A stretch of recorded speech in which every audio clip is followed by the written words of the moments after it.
Hey y'all, it's everybody's mama and it's time to cook. Alright y'all, so guess what we're doing today? Cooking. But we're gonna get started. It's early in the morning and I want to marinate my meat. So go ahead, get you some cilantro, cherry tomatoes, onions, some apple cider vinegar, brown sugar, black pepper, our onion powder, garlic powder, and a complete seasoning. Any complete seasoning will do. And then we got these little bad boy pieces of meat right here. It's like one of my family favorites. They like to eat, so everything is their favorite. But let's get started on this marinade, y'all.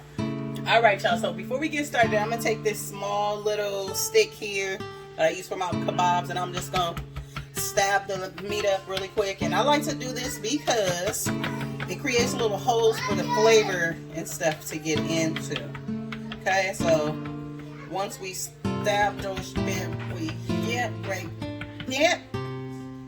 Stab him up, and we're not gonna stab him up on both sides, just one. Alright.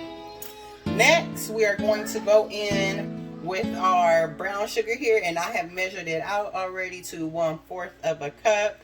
So we're just going to, actually in our hands, we could just do this, okay?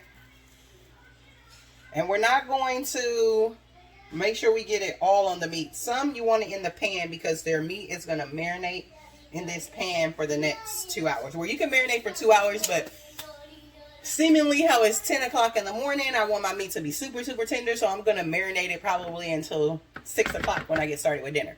Alright, so next we're going to go in with our onions. We just going to throw that right on in there.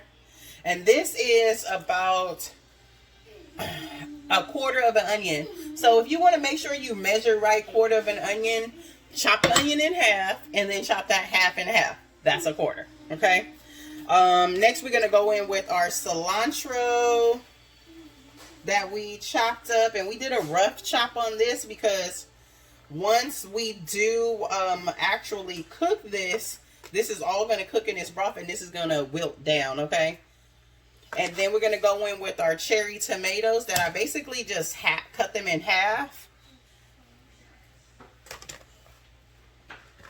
So just put that, and then you also want to put some in the pan. And I know you guys are thinking like, dang, you haven't even seasoned yet. How is she going to season the meat?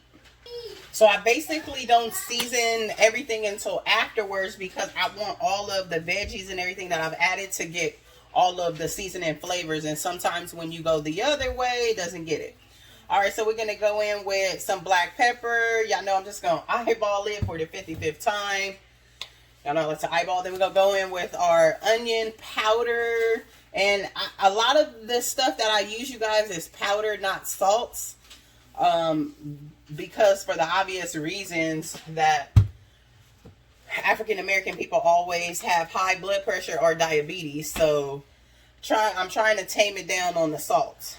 So I'm using more powders. Alright, so here we go. We're going to go with garlic powder, and I got fine garlic powder.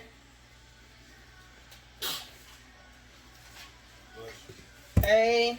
We're going to go in with our all-purpose seasoning. So basically this is like Mrs. Dash, but from the 99-cent store. But I've come to see that this particular seasoning you can find at Stater Brothers. Now with this one right here, because it's a complete seasoning with no salt, we're going to also put some in the bottom of the pan. Okay. All right. Next, we're going to go with our apple cider vinegar. And for this one, we are also going to do 1/4 of a cup. Now, this is the tricky part. When you do the apple cider vinegar, you're going to just put just a dabble of vinegar on top each beef shank, right? And then the rest is going to go into the pan, not directly on the meat. Lastly, to seal the deal, we're going to go in with 1 cup of water. And like I said, do not pour it on the shanks. You want to pour it in the pan and around because we don't want to rinse off the flavor that's on our meat. We want that meat to entrap on our flavor. So this is what your meat marinade mixture should look like, okay? And it actually smells wonderfully delicious. We're going to cover this up with some plastic wrap, pop it in the fridge, like I said, for 2 hours, and then cook this baby the way you like. There you are with my classic beef marinade.